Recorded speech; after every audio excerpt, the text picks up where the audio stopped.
मान्यवर पीएफआई कई सालों से देश को तोड़ने की, देश की जनसांख्यिकी बदलने की और देश के अंदर आतंकवाद के बीज बोने का काम कर रही थी।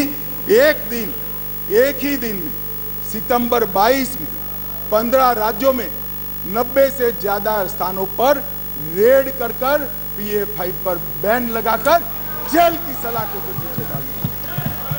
मान्यवर, देश भर में पीएफआई को हमने बैन किया। दुनिया भर में भागे हुए गुनहगारों को आज वापिस लिया जाता है। एनआईए के 9 घनघोर आतंकवादी कृत्य करने वाले लोगों को दुनिया भर से चून उठाकर हम वापिस लाए और 6 राज्यों की पुलिस को भी उनको वापिस लाए।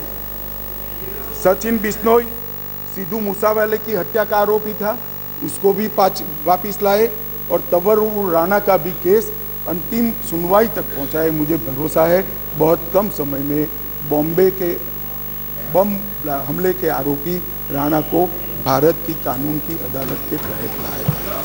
मान्यवर, विदेश में भारतीय दूतावासों पर लंदन, ओटावा, सैन फ्रांसिस्को पर जो हमले हुए वो तीनों मामलों को हमने एनआईए को सौंपा है। और मान्यवर, लगभग मैं यूएपीए को कठोर करने का निर्णय बिल लेकर आया था यहाँ पर और उस सदन में दिग्विजय सिंह कहते थे इसका दुरुपयोग। मैं आज सदन को बताना चाहता हूँ, विपक्ष को भी बताना चाहता हूँ, यूएपीए का उपयोग टेररिस्ट कृत्य करने वाले इनके खिलाफ होता है। हम किसी को डरने की जरूरत नहीं है। उस वक्त भी मैं नहीं समझ सकता था आपको क्यों डर लग रहा है, परंतु जिन्होंने टेररिस्ट कृत्य नहीं किया उसको डरने की जरूरत नहीं है।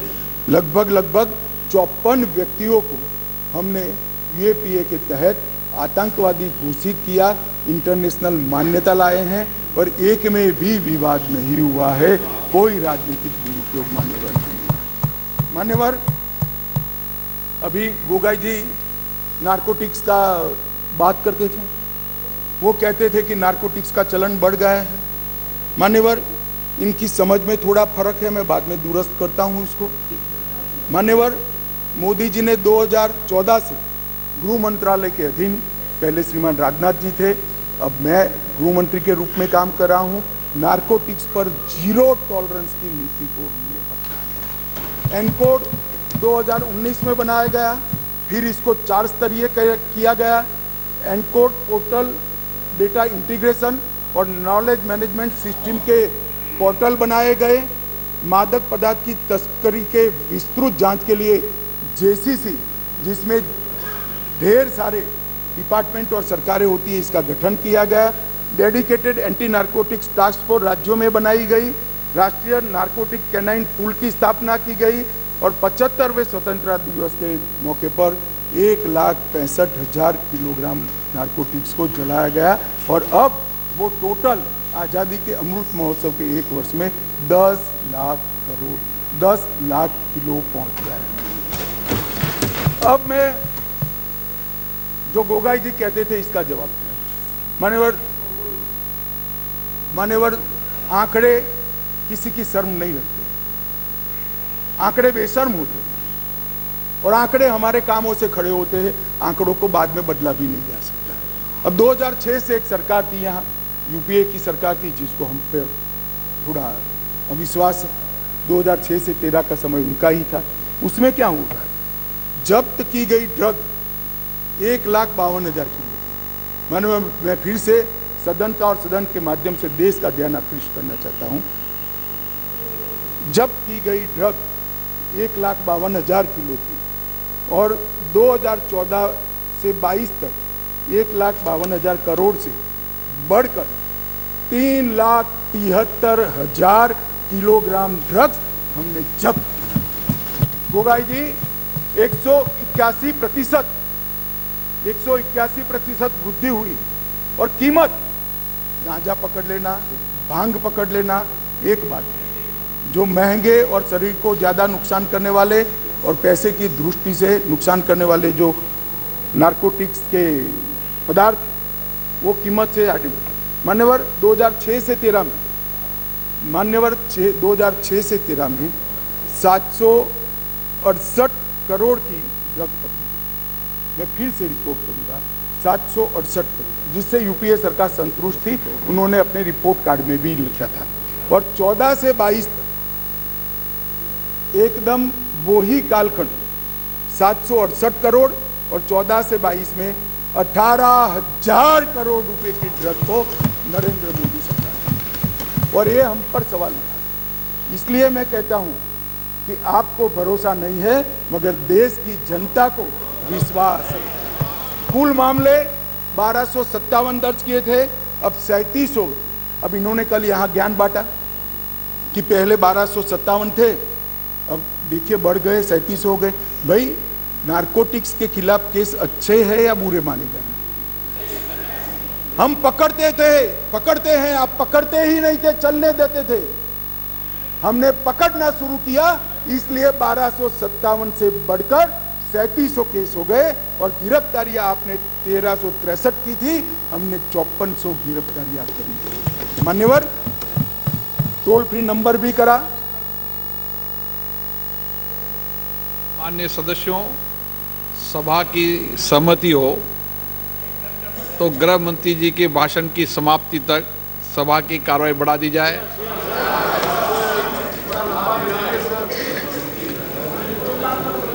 मान्यवर,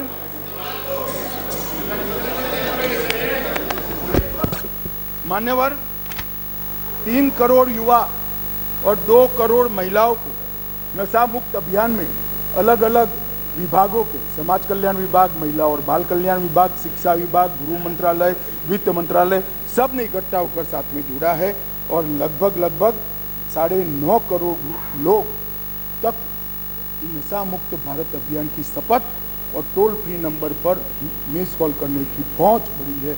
मान्यवर, ये हमारे प्रयासों को दर्शाता है। इसलिए मैं कहता हूं कि भले आपको विश्वास हो, देश की जनता को विश्वास है। मान्यवर, इस देश की आंतरिक सलामती की दृष्टि से 3 बड़े हॉटस्पॉट माने जाते हैं। एक कश्मीर, एक वामपंथी उग्रवाद का क्षेत्र, और तीसरा नॉर्थ ईस्ट। और सालों तक कांग्रेस की सरकार रही, ये चलता रहा। आज मैं स्पष्ट रूप से सदन में कहना चाहता हूं कि कश्मीर की समस्या वोट बैंक की राजनीति और समस्या से आंख मूंदना था। कश्मीर की समस्या सरकारों का ढूलमूल रवैया। कश्मीर के अंदर 2014 से हमारी नीतियों में परिवर्तन आया। मैं फिर से एक बार कहना आऊंगा, मान्यवर, मैं फिर से एक बार कहना चाहता हूं, 14 से 19 तक राजनाथ सिंह जी ने, और उसके बाद मैं गृह मंत्री बना हूं, मोदी जी के नेतृत्व में सातत्यपूर्ण तरीके से कश्मीर को आतंकवाद से मुक्त करने के लिए हमने काम किया। 40,000 लोग मारे गए कश्मीर में। मान्यवर,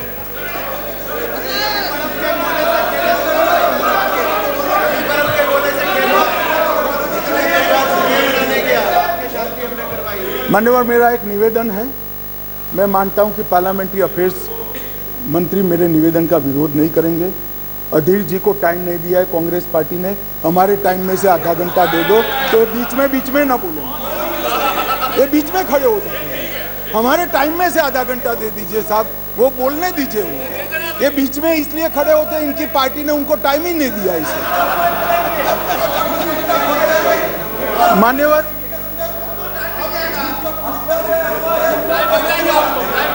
नहीं, कश्मीर तो सारी संसदीय समितियां गई है ना, कश्मीर देखा है ना सबने। माननीय गृह मंत्री जी, हाजिर बाबू 10 मिनट दे देंगे, हमारा 10 मिनट दे देंगे, बैठो अभी।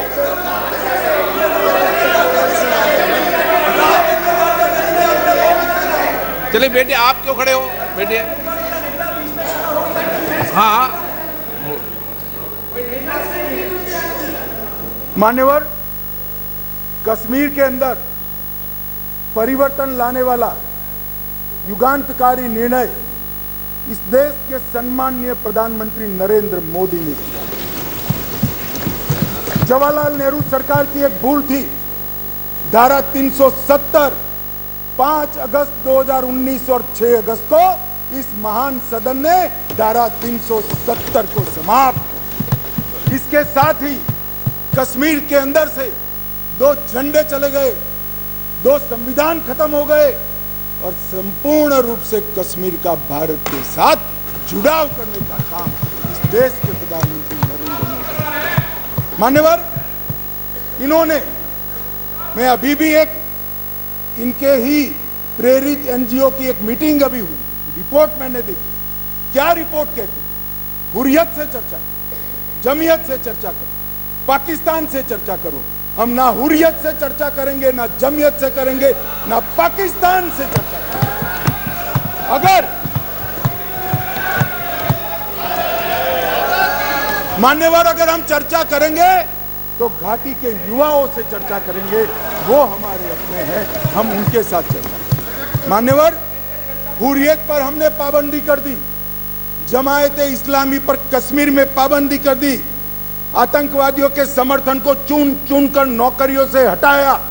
अब किसी भी आतंकवादी की मृत्यु का जनाजा नहीं निकलता है, क्योंकि जो जहां मारा जाता है वही दफन किया जाता है। मान्यवर, लखनपुर टोल टैक्स जो हम जैसे कार्यकर्ताओं को, भारतीय जनता पार्टी के करोड़ों कार्यकर्ताओं को सूल की तरह हृदय में चुभता था, वहीं श्यामा प्रसाद मुखर्जी को जहां अरेस्ट किया था, वो लखनपुर टोल टैक्स को समाप्त कर दिया। मान्यवर, राज्य की अर्थव्यवस्था को एकीकृत किया, 2 दरबार की परंपरा समाप्त कर दी गई और 200 करोड़ रुपए को बचाने का काम इन नरेंद्र मोदी सरकार ने। मान्यवर,